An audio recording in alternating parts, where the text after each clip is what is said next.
ರಾಜ್ಯೋತ್ಸವವನ್ನು ಈ ದಿನ ಗಟ್ಟಹಳ್ಳಿ ಗ್ರಾಮದಲ್ಲಿ ರಕ್ಷಣಾ ವೇದಿಕೆ ಆಶ್ರಯದಲ್ಲಿ ಈ ಒಂದು ಕಾರ್ಯಕ್ರಮವನ್ನು ಹಮ್ಮಿಕೊಂಡಿದ್ದಾರೆ. ಈ ಕಾರ್ಯಕ್ರಮದ ಅತಿಥಿಗಳಾಗಿ ಆಗಮಿಸಿರ್ತಕ್ಕಂತಹ ಮಾಜಿ ತಾಲೂಕ್ ಪಂಚಾಯತ್ ಸದಸ್ಯರು ಹಾಗೂ ಮಾಜಿ ಅಧ್ಯಕ್ಷರಾಗಿರ್ತಕ್ಕಂಥ ಶ್ರೀ ರಮೇಶ್ ಅವರೇ, ಹಾಗೂ ಗ್ರಾಮ ಪಂಚಾಯತಿಯ ಮಾಜಿ ಸದಸ್ಯರಾಗಿದ್ದ ಮಂಜೂರ್ ಅವರೇ, ಹಾಗೂ ನಾರಾಯಣರವರೇ, ಮತ್ತೆ ಮುದ್ದೂರಪ್ಪನವರೇ, ಹಾಗೂ ಡಾಕ್ಟರ್ BR ಅಂಬೇಡ್ಕರ್ ಬಹಳ ಶ್ರದ್ಧಾಭಕ್ತಿಯಿಂದ ಅವರನ್ನು ಗೌರವಿಸಿ ಅವರ ಆದರ್ಶಗಳನ್ನು ಪಾಲಿಸ್ತಕ್ಕಂಥ ವಿಜಯ್ ಕುಮಾರ್ ಅವರೇ, ಅದೇ ರೀತಿ ಈ ಕಾರ್ಯಕ್ರಮದ ರೂವಾರಿಗಳಾಗಿರ್ತಕ್ಕಂತಹ ವೇಣೂರವರೇ, ಹಾಗೂ ಇಲ್ಲಿ ಇರ್ತಕ್ಕಂಥ ಎಲ್ಲ ರಕ್ಷಣಾ ವೇದಿಕೆಯ ಕಾರ್ಯಕರ್ತರೇ ಹಾಗೂ ಶಾಲಾ ವಿದ್ಯಾರ್ಥಿಗಳೇ, ಹಾಗೂ ಈ ವೇದಿಕೆ ಇರ್ತಕ್ಕಂಥ ಸರ್ಕಾರಿ ಶಾಲೆಯ ಅಧ್ಯಾಪಕರ ವೃಂದದವರೇ, ಹಾಗೂ ನಮ್ಮ ಚಿಕ್ಕಣ್ಣನವರೇ, ಮತ್ತು ನಮ್ಮ ರಕ್ಷಣಾ ವೇದಿಕೆಯ ಭಾನುರವರೇ, ನಿಮ್ಮೆಲ್ಲರಿಗೂ ಸಹ ಈ 70ನೇ ವರ್ಷದ ಕನ್ನಡ ರಾಜ್ಯೋತ್ಸವ ಶುಭಾಶಯಗಳನ್ನು ಕೋರ್ತಾ ಏನು ಈ ಕಾರ್ಯಕ್ರಮವನ್ನು ಬಹಳ ವಿಜೃಂಭಣೆಯಿಂದ ಹಮ್ಮಿಕೊಂಡಿದ್ದಾರೆ. ಇದ್ರ ಜೊತೆಗೆ ಒಗ್ಗಟ್ಟು ಬಹಳ ಮುಖ್ಯ. ಯಾವುದೇ ಕಾರ್ಯಕ್ರಮವನ್ನು ರೂಪಿಸಬೇಕಾದ್ರೆ ಎಲ್ಲರನ್ನೂ ಕರೆದು ಅವರ ವಿಶ್ವಾಸ ತಗೊಂಡು ಕಾರ್ಯಕ್ರಮವನ್ನು ಮಾಡಬೇಕಾಗುತ್ತೆ. ಯಾಕಂತಂದ್ರೆ ಈ ಒಂದು ಕನ್ನಡ ಹಬ್ಬ ಇಡೀ ರಾಜ್ಯಕ್ಕೆ ಸಂಬಂಧಪಟ್ಟಿರ್ತಕ್ಕಂಥ ಹಬ್ಬ. ಎಲ್ಲ ಗ್ರಾಮಸ್ಥರು ಸೇರಿ ಹಬ್ಬವನ್ನು ಮಾಡಬೇಕಾಗುತ್ತೆ. ಆದರೆ ಯಾರೂ ಸಹ ವಾಲಂಟಿಯರ್ ಬರಬೇಕು ಈ ಹಬ್ಬಕ್ಕೆ, ಯಾರೂ ಸಹ ಕರೆಯುವಂಥದ್ದೇನು ಬೇಕಾಗಿಲ್ಲ. ಒಂದು ವೇದಿಕೆ, ಒಂದು ಧ್ವಜಸ್ತಂಭ ಅಂತ ಹೇಳಿದ ಮೇಲೆ ಒಂದು ಹಬ್ಬ ಇದ್ದಂಗೆ. ಆದ್ದರಿಂದ ಪ್ರತಿಯೊಬ್ಬರು ಸಹ ಇದರಲ್ಲಿ ಪಾಲ್ಗೊಳ್ಬೇಕು. ಈ ಒಂದು ಹಬ್ಬವನ್ನು ಬಹಳ ವಿಜೃಂಭಣೆಯಿಂದ ಆಚರಣೆ ರೀತಿಯಲ್ಲಿ ಆಚರಿಸಬೇಕಾಗುತ್ತೆ. ಆದ್ದರಿಂದ ಎಲ್ಲ ಗ್ರಾಮಸ್ಥರು ಮುಂದಿನ ದಿನಗಳಲ್ಲಿ ಯಾವುದೇ ಕಾರ್ಯಕ್ರಮ, ಯಾರೇ ಕಾರ್ಯಕ್ರಮ ರೂಪಿಸಲು ಸಹ ನಾವು ಸಹೃದಯದಿಂದ ಪಾಲ್ಗೊಂಡು ಆ ಕಾರ್ಯಕ್ರಮ ಯಶಸ್ವಿಗೊಳಿಸಬೇಕು. ಇದರಲ್ಲಿ ಯಾವುದೇ ರಾಜಕೀಯ ಬೆರೆಸಬಾರದು, ಯಾವುದೇ ಲೀಡರ್ಶಿಪ್ ಅನ್ನು ಬೆರೆಸಕ್ಕೆ ಹೋಗಬಾರದು. ನಮ್ಮ ಊರು ನಮ್ಮ ಹಬ್ಬ ಅಂತಕ್ಕಂಥ ರೀತಿಯಲ್ಲಿ ಪ್ರತಿ ವರ್ಷವೂ ಸಹ ಕನ್ನಡ ರಾಜ್ಯೋತ್ಸವವನ್ನು ಆಚರಣೆ ಮಾಡ್ತಕ್ಕಂಥ ರೂಢಿಯನ್ನು ಮಾಡ್ಕೋಬೇಕಾಗುತ್ತೆ. ಈ ಪ್ರಾಂತ್ಯವಾರು ಡಾಕ್ಟರ್ BR ಅಂಬೇಡ್ಕರ್ ಅವರ ಸಂವಿಧಾನ ರಚನೆ ಮೂಲಕವಾಗಿ ಈ ಒಂದು ರಾಜ್ಯ ಮತ್ತು ಈ ಒಂದು ಇದನ್ನು ಮಾಡ್ತಕ್ಕಂಥದ್ದು. ಅದೇ ರೀತಿಯಾಗಿ ಯಾವ ಭಾಷೆಯನ್ನ ಮಾತಾಡ್ತೀವೋ ಆ ಭಾಷೆ ಆಧಾರದ ಮೇಲೆ ರಾಜ್ಯಗಳ ವಿಭಾಗ ಮಾಡಿ ಆಯಾ ರಾಜ್ಯದ ಭಾಷೆಯಲ್ಲಿ ಆಯಾ ಒಂದು ಹಬ್ಬವನ್ನು ಮಾಡ್ತಕ್ಕಂಥ ನಾವು ಈ ಒಂದು ರಥಯಾತ್ರೆ ತಾಯಿ ಭುವನೇಶ್ವರಿ ಅವರ ರಥಯಾತ್ರೆಯನ್ನು ಹಮ್ಮಿಕೊಂಡಿದ್ದೀರಾ. ಕೆಲವೊಂದು ಕಡೆ ಇವತ್ತು ರಾಜ್ಯೋತ್ಸವ ಇರೋದ್ರಿಂದ ಕೆಲವೊಂದು ಕಡೆ ಧ್ವಜಾರೋಹಣ ಅತಿಥಿಯಾಗಿ ಕರೆದಿರೋ ಮೂಲಕ ನಾವು ಸ್ವಲ್ಪ ತಡವಾಯಿತು. ಈ ವೇದಿಕೆ ಮೇಲೆ ಬಂದಿರುವ ಎಲ್ಲ ಗಣ್ಯರಿಗೂ ಕ್ಷಮೆ ಇರಲಿ. ಯಾಕಂದರೆ ಕಾರ್ಯಕ್ರಮದಲ್ಲಿ ಒಬ್ಬ ಕಾರ್ಯಕರ್ತರು ಒಬ್ಬ MLA ಸಮಾನ ಅಂತ ನಮ್ಮ ರಾಜ್ಯಾಧ್ಯಕ್ಷರು ನಾರಾಯಣಗೌಡರು ಹೇಳ್ತಾ ಇರ್ತಾರೆ. ಯಾವುದೇ ರೀತಿ ಕನ್ನಡ ರಾಜ್ಯೋತ್ಸವನ ಗಣ್ಯ ಆಗ್ಬೇಕು. ನಮ್ಮ ಕಾರ್ಯಕರ್ತರು ಏನೇ ಕೆಲಸ ಮಾಡಿದ್ರು ಅಲ್ಲಿ ನಾವು ಕರ್ನಾಟಕ ರಕ್ಷಣಾ ವೇದಿಕೆ ಹುಡುಗರು ಏನೇ ಒಂದು ಶ್ರಮ ಪಟ್ಟಿದ್ರು ಅವ್ರದ್ದು ಶ್ರಮ ಎಷ್ಟಿರುತ್ತೆ ಅಂತ ಈಗಾಗಲೇ ನೀವೆಲ್ಲ ಟಿವಿಗಳಲ್ಲೆಲ್ಲ ನೋಡ್ತಾ ಇದ್ದೀರಾ. ಎಷ್ಟು ಹೋರಾಟ ಮಾಡಿದ್ದಾರೆ. ಇವಾಗ ಕನ್ನಡದಲ್ಲೇ ರೈಲ್ವೆ ಮೆಟ್ರೋ ಇದಕ್ಕೆಲ್ಲಾನು ಎಕ್ಸಾಮ್ಸ್ ಎಲ್ಲಾನು ಲೆಟರ್ ಬರಿಬೇಕು ಅಂದಾಗೆಲ್ಲ ಕನ್ನಡದಲ್ಲೇ ಪತ್ರ ಬರಬೇಕು ಅಂತ ಆ ಹೋರಾಟ ತುಂಬಾ ನೋಡಿದ್ದಾರೆ. ಹಿಂದಿ ಏರಿಕೆನ ನಮ್ಮ ಕೇಂದ್ರ ಸರ್ಕಾರದವರು ಹಿಂದಿ ಮೊದಲ ಆದ್ಯತೆ ನಮಗೆ ರಾಷ್ಟ್ರ ಭಾಷೆ ಅಂತ ಇದ್ದಾರೆ. ಯಾವುದೇ ಕಾರಣಕ್ಕೂ ಹಿಂದಿ ರಾಷ್ಟ್ರ ಭಾಷೆ ಅಲ್ಲ ಅನ್ನೋದನ್ನ ಎಲ್ಲರೂ ತಿಳ್ಕೊಬೇಕು. ಇಲ್ಲಿ ಬಂದಿರೋ ಮಕ್ಕಳಿಗೆ ಈಗಿಂದ ಅವರ ಶಿಕ್ಷಕರು ಅದನ್ನ ಅರಿವು ಮಾಡಬೇಕು. ಕನ್ನಡದ ಇತಿಹಾಸ ಶತಮಾನಗಳೇ ಇದೆ. ಅದು ಅರಿವು ಮಕ್ಕಳಿಗೆ ನೀವು ಮಾಡಿಸುವಂಥದ್ದಾಗಬೇಕು. ಉಪಾಧ್ಯಕ್ಷರು ಇಲ್ಲಿ ಯಾರಿದ್ದಾರೆ, ಮುಖ್ಯಸ್ಥರು, ನಮ್ಮ ಶಿಕ್ಷಕರೆಲ್ಲರೂ ಮಕ್ಕಳಿಗೆ ಇವತ್ತಿಂದಾನೇ ಹೇಳ್ಬೇಕು ಹಿಂದಿ ರಾಷ್ಟ್ರ ಭಾಷೆ ಅಲ್ಲ ಅನ್ನೋದನ್ನ. ಕನ್ನಡ ರಾಷ್ಟ್ರೀಯ, ಅದಕ್ಕೆ ನಿಮ್ಗೆ ಜ್ಞಾನಪೀಠ ಪ್ರಶಸ್ತಿ ಎಷ್ಟಿದೆ ಅಂತ ಕವಿಗಳು ನಮ್ಮ ಕನ್ನಡದಲ್ಲಿರೋ ಜ್ಞಾನಪೀಠ ಪ್ರಶಸ್ತಿ ಎಷ್ಟು ಬಂದವೆ ಅಂತ ತಿಳಿಸ್ಬೇಕು, ಅವ್ರಿಗೆ ಮಾಡಿಸ್ಬೇಕು. ನೀವು ಮಕ್ಕಳು ಈಗಿನ ಮಕ್ಕಳಿಂದಾನೇ ನಾವು ಇದು ಮಾಡ್ಕೊಂಡು ಹೋದ್ರೆ ಮುಂದೆ ಅವ್ರಿಗೆ ಗೊತ್ತಾಗುತ್ತೆ ನಮ್ಮ ಭಾಷೆ ಬಗ್ಗೆ ಯಾವ ಥರ ಅಂತ. ಕೆಲವರಿಗೆ ಈ ಅಪಾರ್ಟ್ಮೆಂಟ್ಗಳು ಇದು ಕೆಲವರು ಹಿಂದಿ ಇದು ಹೊರಭಾಷೆಯಿಂದ ಮಹಾರಾಷ್ಟ್ರದಲ್ಲಿ ಬಾರ್ಡ್ರಲ್ಲಿ ಗಡಿ ಭಾಗದಲ್ಲಿ ನೋಡ್ತಾನೆ ಇದ್ದೀರಾ ನೀವು. ಆ ಮಹಾರಾಷ್ಟ್ರದವರು ಅವ್ರದೇ ಭಾಷೆಯಲ್ಲೇ ನಾವು ಮಾಡಬೇಕು ಅಂತ MES ಕುಂಡ್ರಿಸ್ದೆಲ್ಲಾನು. ಅದು ಯಾವುದಕ್ಕೆ ಕಾರಣಕ್ಕೂ ನಾವು ರಾಜ್ಯ ಆಗಂಗಿಲ್ಲ. ನೀವೆಲ್ಲ ಏನ್ ಮಾಡ್ತೀರಾ, ಕನ್ನಡದವರು ನಾವು ಎಲ್ಲರೂ ಒಗ್ಗಟ್ಟಾಗಿರ್ಬೇಕು. ಈ ಕಾರ್ಯಕ್ರಮವನ್ನ ಬಹಳ ವಿಜೃಂಭಣೆಯಾಗಿ ಆಚರಣೆ ಮಾಡಿದ್ದಾರೆ. ಹಾಗೂ ಪ್ರತಿಯೊಂದು ಸಹ ವೇಣು ವಹಿಸ್ಕೊಂಡು ಮಾಡಿರೋದ್ರ ಅವರಿಗೆ ನನ್ನ ಹೃದಯಪೂರ್ವಕ ಅಭಿನಂದನೆಗಳನ್ನು ತಿಳಿಸ್ತೇನೆ. ಈ ಒಂದು ಕಾರ್ಯಕ್ರಮ ಮಾಡಬೇಕಾದ್ರೆ ಕಾರಣ, ಮೊದಲು ನಮಗೆ ಬೆನ್ನೆಲುಬಾಗಿ ನಿಂತು ಈ ಧ್ವಜಸ್ತಂಭವನ್ನು ಮಾಡತಕ್ಕಂತ ಮತ್ತೊಮ್ಮೆ ಅವರಿಗೆ ಅಭಿನಂದನೆ ಸಲ್ಲಿಸ್ತೀನಿ. ಮಾಜಿ ಜಿಲ್ಲಾ ಪಂಚಾಯತ್ ಅಧ್ಯಕ್ಷರಾದಂತ ನಮ್ಮ ರಾಮಕೃಷ್ಣನ್ ಅವರಿಗೆ, ಎಲ್ಲ ಗಣ್ಯಾತಿ ಗಣ್ಯರು ಈ ಕಾರ್ಯಕ್ರಮದಲ್ಲಿ ಆಗಮಿಸಿ ಮತ್ತೆ ಮುಂದಿನ ದಿನಗಳಲ್ಲಿ ಇದೇ ರೀತಿ ರಾಜ್ಯೋತ್ಸವ ಬರೀ ಕರ್ನಾಟಕದಲ್ಲೆಲ್ಲ ರಾಜ್ಯಾದ್ಯಂತ ಪ್ರಪಂಚಾದ್ಯಂತ ಕನ್ನಡ ರಾಜ್ಯೋತ್ಸವ ಹಬ್ಬವನ್ನು ಆಚರಣೆ ಮಾಡ್ತಾ ಬಂದಿದೆ. ಈ ಕರ್ನಾಟಕದಲ್ಲಿ ಕನ್ನಡ ರಾಜ್ಯೋತ್ಸವ ಆಚರಣೆ ಮಾಡೋದು ಕನ್ನಡ ಭಾಷಾವಾರು ಪ್ರಾಂತ್ಯಗಳು ಏನು ವಿಂಗಡಣೆ ಆಗಿದ್ವೋ, ಹೈದರಾಬಾದ್ ಕರ್ನಾಟಕ, ಮೈಸೂರು ಕರ್ನಾಟಕ, ಉತ್ತರ ಕರ್ನಾಟಕ ಅಂತ ಏನು ಭಾಷಾವಾರು ಕನ್ನಡ ಮಾತಾಡೋ ಭಾಷಾವಾರು ಪ್ರಾಂತ್ಯ ವಿಂಗಡಣೆ ಆಗಿರ್ತವೆ. ಈ ಭಾಷಾವಾರು ಪ್ರಾಂತ್ಯ ವಿಂಗಡಣೆ ಆಗಿರಬೇಕಾದಾಗ ಒಗ್ಗಟ್ಟಾಗಿ ಏಕೀಕರಣ ಆಗ್ತೈತೆ. 1973 ನವೆಂಬರ್ 1ರಲ್ಲಿ ಏಕೀಕರಣ ಆಗ್ತೈತೆ. ಅವತ್ತಿನ ದಿನ ಆಲೂರು ವೆಂಕಟರಾಯರು ಹಾಗೂ ಹುಯಿಲಗೋಡು ನಾರಾಯಣರವರು ಬಹಳ ಪ್ರಮುಖ ಪಾತ್ರ ವಹಿಸಿರ್ತಾರೆ. ಬಂಧುಗಳೇ, ಅವ್ರ ಕನಸಾಗಿರ್ತೈತೆ ಏಕೀಕರಣದ ಕನಸು. ಉರುವರಿಗಳು ಆಲೂರು ವೆಂಕಟರಾಯರ ಕನಸಾಗಿರ್ತೈತೆ. ಇದಕ್ಕೆ ಕನ್ನಡ ರಾಜ್ಯೋತ್ಸವಕ್ಕೆ ಮುಖ್ಯವಾಗಿ 1956 ನವೆಂಬರ್ 1ರಂದು ಅವತ್ತಿನ ದಿನದಿಂದ ಇಂದಿನವರೆಗೂ ಕನ್ನಡ ರಾಜ್ಯೋತ್ಸವ ಕರ್ನಾಟಕ ರಾಜ್ಯದಲ್ಲಿ ಆಚರಣೆ ಮಾಡ್ಕೊಂಡು ಬರ್ತಾ ಇದ್ದೇವೆ. ಮುಂತಾದ ಸಾಹಿತಿಗಳು, ಬರಹಗಾರರು, ಹೋರಾಟಗಾರರು ಕನ್ನಡ ರಾಜ್ಯೋತ್ಸವಕ್ಕೆ ಬಹಳ ಹೋರಾಟ ಮಾಡಿ ನಮ್ಮ ಕರ್ನಾಟಕದಲ್ಲಿ ಬಹಳ ವಿಜೃಂಭಣೆ ಕರ್ನಾಟಕ ರಾಜ್ಯೋತ್ಸವವನ್ನು ಈ ವರ್ಷದ ಕನ್ನಡ ರಾಜ್ಯೋತ್ಸವದ ಎಲ್ಲ ಯೂಸ್ಗೂ ಕಟ್ಟಳೆ ಗ್ರಾಮಸ್ಥರಿಗೂ ಅಭಿನಂದನೆಗಳು. ಇನ್ನು ಮುಂದೆ ದೇವರು ಆಯಸ್ಸು, ಆರೋಗ್ಯ, ಐಶ್ವರ್ಯ ಕೊಟ್ಟು ಇನ್ನೂ ಹೆಚ್ಚಿನ ರೀತಿಯಲ್ಲಿ ಎಲ್ಲರನ್ನೂ ಒಗ್ಗೂಡಿಸಿ ಈ ಕಾರ್ಯಕ್ರಮವನ್ನು ಯಶಸ್ವಿ ಮಾಡಬೇಕಂತ ನಮ್ಮ ಅಧ್ಯಕ್ಷರಾದ ಶಿವಕುಮಾರ್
ಮೊದಲನೇದಾಗಿ ಗಟ್ಟಳ್ಳಿ ಗ್ರಾಮಸ್ಥರಿಗೆ ಹಾಗೂ ನನ್ನೆಲ್ಲ ಕಾರ್ಯಕರ್ತರಿಗೂ 70ನೇ ವರ್ಷದ ಕನ್ನಡ ರಾಜ್ಯೋತ್ಸವದ ಶುಭಾಶಯಗಳನ್ನು ಹೇಳ್ತೀನಿ.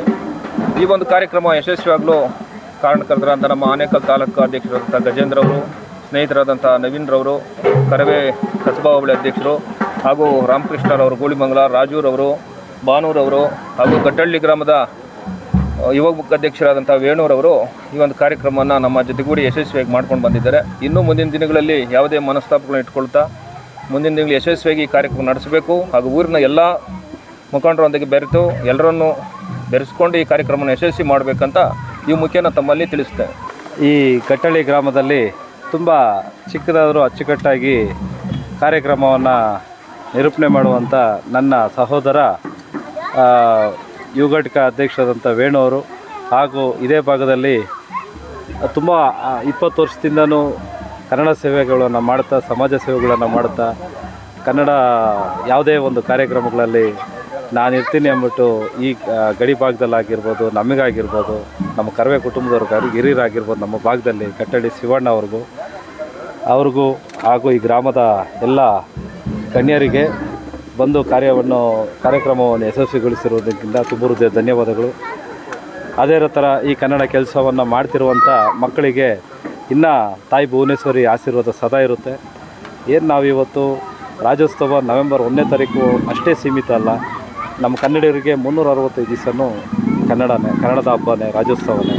ಕನ್ನಡದ ದೀಪ ಎಲ್ಲೆಲ್ಲೂ ಬೆಳಗಲಿ, ಕನ್ನಡವೇ ಸತ್ಯ, ಕನ್ನಡವೇ ನಿತ್ಯ, ಸಿರಿಗನ್ನಡಂ ಗೆಲ್ಗೆ, ಸಿರಿಗನ್ನಡಂ ಗಾಲ್ಗೆ ಅಂತ ಹೇಳ್ತಾ ನಾನು 2 ಮಾತುಗಳನ್ನು ಮುಗಿಸ್ತಾ ಇದ್ದೀನಿ. ಶರಣು.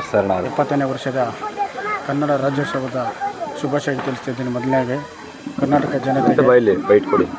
ಹಾಗೂ ಇವತ್ತೊಂದು ದಿನ ಆನೇಕಲ್ ತಾಲೂಕಲ್ಲಿ ಸುಮಾರು ಮೈಸೂರು ಗ್ರಾಮ ಪಂಚಾಯತಿ ವ್ಯಾಪ್ತಿಯ ಜನರ ಶುಭ ಅಪಾರ್ಟ್ಮೆಂಟಲ್ಲಿ ಕನ್ನಡ ರಾಜ್ಯೋತ್ಸವ ಆಚರಣೆ ಮಾಡಿಕೊಂಡು ಮತ್ತೆ ಶಾಂತಿಪುರ ಗ್ರಾಮ ಪಂಚಾಯತಿ ವ್ಯಾಪ್ತಿಯ ಗಟ್ಟಳ್ಳಿ ಗ್ರಾಮದಲ್ಲಿ ಬಹಳ ವಿಜೃಂಭಣೆಯಿಂದ ಸುಮಾರು 2-3 ಕಡೆ ಕನ್ನಡ ರಾಜ್ಯೋತ್ಸವವನ್ನು ಬಹಳ ವಿಜೃಂಭಣೆಯಿಂದ ಆಚರಿಸಿಕೊಂಡು ನಮ್ಮ ಆನೇಕಲ್ ತಾಲೂಕು ರಕ್ಷಣಾ ವೇದಿಕೆ ಅಧ್ಯಕ್ಷರಾದಂಥ ಗಜೇಂದ್ರ ಹಾಗೂ ಆತ್ಮೀಯ ಸ್ನೇಹಿತರಾದಂಥ ಗಟ್ಟಳ್ಳಿ ಶಿವ ಅವರ ನೇತೃತ್ವದಲ್ಲಿ ಸುಮಾರು 2-3 ಕಡೆ ಕಾರ್ಯಕ್ರಮ ಮುಗಿಸ್ಕೊಂಡು ಬಂದಿದ್ದೀವಿ. ಮತ್ತೊಂದು ಸಾರಿ ಕರ್ನಾಟಕ ಜನತೆಗೆ ಕನ್ನಡ ರಾಜ್ಯೋತ್ಸವ ಶುಭಾಶಯ ತಿಳಿಸೋಕ್ಕೆ ಸಮಸ್ತ ಕರ್ನಾಟಕ ನಾಗರಿಕ ಬಂಧುಗಳಿಗೆ ಮೊದಲನೇದಾಗಿ ಕರ್ನಾಟಕ ರಾಜ್ಯೋತ್ಸವದ ಶುಭಾಶಯಗಳನ್ನು ಕೋರ್ತಾ ಇದ್ದೇನೆ. ಏನು ಈ ದಿನ ಗಟ್ಟಳ್ಳಿ ಗ್ರಾಮದಲ್ಲಿ ನಮ್ಮ ಅಣ್ಣನಾದಂಥ ವೇಣೂರವರು ಹಾಗೂ ಶಿವಣ್ಣನವರ ಇದರಲ್ಲಿ ನೇತೃತ್ವದಲ್ಲಿ ಕನ್ನಡ ರಾಜ್ಯೋತ್ಸವವನ್ನು ಹಮ್ಮಿಕೊಂಡಿದ್ದಾರೆ. ಅವರಿಗೆ ಮೊದಲನೇದಾಗಿ ಅಭಿನಂದನೆಗಳನ್ನು ತಿಳಿಸ್ತಾ ಇದ್ದೇನೆ. ಇದೇ ರೀತಿ ಕರ್ನಾಟಕದಲ್ಲಿ ಕನ್ನಡದ ಕೆಲಸವನ್ನು ಮಾಡುತ್ತಾ ಹಾಗೆ ಕನ್ನಡದ ಜನತೆಗೆ ಉದ್ಯೋಗವನ್ನು ನೀಡುತ್ತಾ ಕನ್ನಡ ಶಾಲೆಗಳನ್ನು ಉಳಿಸುವ ನಿಟ್ಟಿನಲ್ಲಿ ಈ ರಾಜ್ಯೋತ್ಸವ ಎಲ್ಲರಿಗೂ ಮಾದರಿಯಾಗಲಿ. ಇದೇ ರೀತಿಯಲ್ಲಿ ನಮ್ಮ ಅಣ್ಣನಾದಂಥ ವೇಣು ಅವರು ಇನ್ನೂ ಹೆಚ್ಚಿನ ರೀತಿಯಲ್ಲಿ ಕನ್ನಡ ಕೆಲಸವನ್ನು ಮಾಡಲಿ, ಇನ್ನೂ ಮುಂದೆ ಬರಲಿ ಅಂತ ಎಲ್ಲ ಕರ್ನಾಟಕದ ಜನತೆ ಹಾಗೂ ಗಟ್ಟಳ್ಳಿ ಗ್ರಾಮದ ವತಿಯಿಂದ ಈ ಮೂಲಕ ಆಶಿಸುತ್ತೇನೆ. ಕನ್ನಡ ರಾಜ್ಯೋತ್ಸವದ ಆರ್ಥಿಕ ಶುಭಾಶಯಗಳು.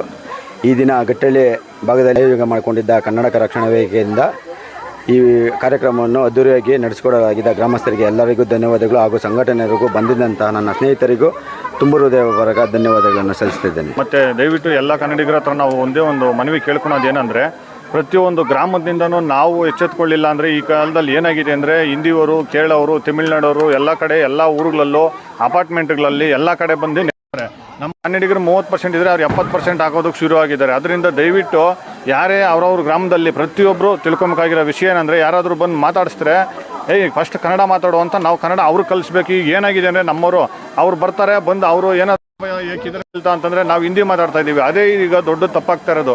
ದಯವಿಟ್ಟು ಎಲ್ಲ ಗ್ರಾಮದಲ್ಲಿ ಪ್ರತಿಯೊಬ್ಬರು ತಿಳ್ಕೊಬೇಕಾಗಿರೋ ವಿಷಯ ಏನಂದರೆ, ಅದೇನು ಹೇಳ್ತಾರೆ, ಚಿಕ್ಕದಿಂದನೇ ದೊಡ್ಡದಾಗೋದು ಅಂತ. ಹಾಗಾಗಿ ಗ್ರಾಮದಲ್ಲೂ ಪ್ರತಿಯೊಬ್ಬರು ಯಾರೇ ಹಿಂದಿ, ಕೇರಳ, ತಮಿಳು ಯಾವನೇ ಬಂದು ಮಾತಾಡಲಿ, ಫಸ್ಟ್ ನೀನು ಕನ್ನಡ ಮಾತಾಡೋ ಅಂತ ಕನ್ನಡ ಕಲಿಸ್ರಿ ಅವ್ರಿಗೆ. ಅವರು ಆವಾಗ ಕರ್ನಾಟಕ ಪೂರ್ತಿ ಎಲ್ಲ ಕನ್ನಡಮಯ ಆಗುತ್ತೆ. ದಯವಿಟ್ಟು ನೀವು ಅವ್ರಿಗೆ ಸಹಕರಿಸ್ಬೇಡಿ. ಅವ್ರು ನಮ್ಮ ಇದಕ್ಕೆ ಬಂದಿರೋದು, ಅವ್ರು ನಮ್ಮದು ಕಲೀಲಿ. ಇವಾಗ ತಮಿಳ್ನಾಡಲ್ಲಿ ಹೋಗಿ ನಾವು ಮಾತಾಡೋಕೆ ಹೋಗಿ ಕನ್ನಡನ ಹಿಂದಿ ತಮಿಳಲ್ಲಿ ಮಾತಾಡೋ ಅಂತಾರೆ, ನಮಗೆ ಬೆಲೆನೇ ಕೊಡಲ್ಲ. ಅದರಿಂದ ದಯವಿಟ್ಟು ನಮ್ಮ ಕರ್ನಾಟಕದಲ್ಲಿ ಯಾರೇ ಬಂದಿರೋರು ಅವ್ರಿಗೆ ನೀವು ನಮ್ಮ ಭಾಷೆ ಮಾತಾಡಿ ಅಂತ ಹೇಳಿ. ನೀವು ಯಾವುದೇ ಮುಲಾಜ್ ನೋಡಬೇಡಿ. ನಮ್ಮ ಅಣ್ಣ ಟಿ ಎನ್ ನಾರಾಯಣಗೌಡರು ಇದ್ದಾರೆ, ಯಾವುದೇ ಇದಕ್ಕಾಗಲಿ ನಮ್ಮ ಬೆಂಬಲ ಇರ್ತಾರೆ. ಅವರು ಯಾವುದಕ್ಕೂ ಇಂಜರಿ ಬೇಡ್ರಿ, ದಯವಿಟ್ಟು ನಮ್ಮ ಕನ್ನಡಕ್ಕಾಗಿ ನಾವು ಇವತ್ತು ಒಂದು ನಮ್ಮಣ್ಣ ಏನು ಆಜ್ಞೆ ಮಾಡಿದ್ರು ನಾವು ಏನಕ್ಕದು ನಾವು ರೆಡಿ ಇರ್ತೀವಿ. ಜೈ ಹಿಂದ್, ಜೈ ಕರ್ನಾಟಕ ಮಾತೆ. 70ನೇ ವರ್ಷದ ಕನ್ನಡ ರಾಜ್ಯೋತ್ಸವದ ಶುಭಾಶಯಗಳು ಎಲ್ಲರಿಗೂ. ನಾನು ಈ ಮೂಲಕ ಎಲ್ಲರಿಗೂ ಏನಂತ ತಿಳಿಸ್ತೀನಿ ಅಂದರೆ, ಇವತ್ತು ಒಂದೇ ದಿನ ಕನ್ನಡ ಅಲ್ಲ, ನಮಗೆ ಪ್ರತಿದಿನ ಕನ್ನಡ. ನಾವು ಯುವಕರು ಒಗ್ಗಟ್ಟಾಗಿ ಕನ್ನಡದ ಬಗ್ಗೆ ನಾವು ಫಸ್ಟು ನಮ್ಮ ಮನಸ್ಸಲ್ಲಿ ಅರಿವಿನ ಮೂಡಿಸ್ಕೊಳ್ಬೇಕು. ಒಂದು ದಿನ ವರ್ಷಕ್ಕೊಂದಿನ ಕನ್ನಡ ರಾಜ್ಯೋತ್ಸವ ಬರುತ್ತೆ, ನಾವು ಶಾಲೆಗಳು ಹಾಕ್ಕೊಳ್ತೀವಿ, ಹೋರಾಟ ಮಾಡ್ತೀವಿ, ಇದಲ್ಲ. ಕನ್ನಡದ ಬಗ್ಗೆ ನಮಗೆ ಪ್ರತಿದಿನವೂ ನಾವು ಕನ್ನಡದ ಬಗ್ಗೆ ನಾವು ಕನ್ನಡ ತಿಳ್ಕೊಂಡು ಉಸಿರಾಡ್ತಾ ಇದ್ದೀವಿ ಅಂದರೆ ಅದ್ರ ಬಗ್ಗೆ ನಾವು ನಮ್ಮ ಮಕ್ಕಳಿಗೆ ನಮ್ಮ ಮನೆಯಲ್ಲಿ ಫಸ್ಟು ಅರಿವು ಮೂಡಿಸ್ಬೇಕು. ಹಾಗಾಗಿ ಯುವಕರಲ್ಲಿ ಒಗ್ಗಟ್ಟಿರಬೇಕು. ನಮ್ಮ ಊರು, ಆಮೇಲೆ ನಮ್ಮ ತಾಲೂಕು, ಆಮೇಲೆ ನಮ್ಮ ರಾಜ್ಯ, ಈ ಥರ ನಮ್ಮಲ್ಲಿ ಒಗ್ಗಟ್ಟಿದ್ರೆ ಖಂಡಿತ ನಮ್ಮನ್ನು ಯಾರೂ ಸೋಲ್ಸೋಕ್ಕಾಗಲ್ಲ. ಅದರಿಂದ ನಾನು ಎಲ್ಲರ ಹತ್ರ ಕೇಳ್ಕೊತಾ ಇದ್ದೀನಿ, ನಮ್ಮ ಕನ್ನಡದ ಮನಸ್ಸುಗಳಲ್ಲಿ ಕೇಳ್ಕೊತಾ ಇದ್ದೀನಿ, ನಮಗೆ ಫಸ್ಟು ಕನ್ನಡ ಅನ್ನೋದು ಫಸ್ಟು ನಾವು ನಮ್ಮ ಮನಸ್ಸಲ್ಲಿ ನಮ್ಮ ಮನೆಗಳಿಂದ ಶುರು ಮಾಡಿಕೊಂಡು ಆಮೇಲೆ ನಾವು ಹೋರಾಟ ಮತ್ತೊಂದು ಮುಂದುವರಿಸ್ಕೊಂಡು ಹೋದರೆ ಇದು ಯಾವತ್ತೂ ಸೋಲು ಕಾರಣ ಆಗೋದೇ ಇಲ್ಲ ಅಂತೇಳಿ ನನ್ನ ಮಾತನ್ನು ಮುಗಿಸ್ತಾ ಇದ್ದೀನಿ. ನಮ್ಮ ಕರ್ನಾಟಕ ರಾಜ್ಯದ ಶುಭಾಶಯಗಳು. ಇವತ್ತಿನ ದಿನ ಇಡೀ ಕರ್ನಾಟಕ ರಾಜ್ಯಕ್ಕೆ ರಾಜ್ಯೋತ್ಸವದ ಶುಭಾಶಯಗಳನ್ನು ಕೋರುತ್ತಾ, ಈ ನಮ್ಮ ಗಟ್ಟಳ್ಳಿ ಗ್ರಾಮದ ಶಿವಕುಮಾರ್ ಅವರು ಹಾಗೂ ಕಾರ್ಯಪ್ರಧಾನ ಆನೇಕಲ್ ತಾಲೂಕಿನ ಪ್ರಧಾನ ಕಾರ್ಯದರ್ಶಿ ತಾಲೂಕು ಅಧ್ಯಕ್ಷರಾದ ಗಜೇಂದ್ರ ಅವರು ಹಾಗೂ ನಮ್ಮ ಎಲ್ಲರೂ ಒಗ್ಗೂಡಿ ಈ ಗಟ್ಟಳ್ಳಿ ಗ್ರಾಮದ ನವೀನ್ ಅವ್ರ ಕಡೆಯಿಂದ ಭಾರಿ ಅದ್ಭುರಿಯಾಗಿ ಎಲ್ಲರನ್ನು ಒಂದುಗೂಡಿಸಿ ಈ ನಮ್ಮ ಕನ್ನಡ ರಾಜ್ಯೋತ್ಸವವನ್ನು ಬಹಳ ಅದ್ಭುರಿಯಾಗಿ ಆಚರಿಸುತ್ತಿದ್ದಾರೆ. ಇದೇ ರೀತಿ ಸದಾ ಜೀವ ಇರೋವರೆಗೂ ಕನ್ನಡ ಈ ಭೂಮಿ ತಾಯಿ ಮೇಲೆ ನಾವು ಜನಿಸಿದ್ದಕ್ಕೆ ಕನ್ನಡವನ್ನು ಉಳಿಸಿಕೊಳ್ಳೋದಕ್ಕೋಸ್ಕರ ಈ ಕರ್ನಾಟಕ ರಾಜ್ಯೋತ್ಸವವನ್ನು ಇನ್ನೂ ಹೆಚ್ಚಿನ ರೀತಿ ಭಾಗವಹಿಸಲಿ ಅಂತ ಶುಭ ಕೋರುತ್ತಾ, ನನಗೆ ಇಲ್ಲಿ ಮಾತಾಡೋಕ್ಕೆ ಅವಕಾಶ ಕೊಟ್ಟಂಥ ಎಲ್ಲರಿಗೂ ಧನ್ಯವಾದಗಳು, ಶುಭವನ್ನು ಕೋರುತ್ತಾ ಇದೇ ರೀತಿ ಇಡೀ ರಾಜ್ಯದಲ್ಲೇ ಎಲ್ಲರಿಗೂ ಶುಭವಾಗಲಿ.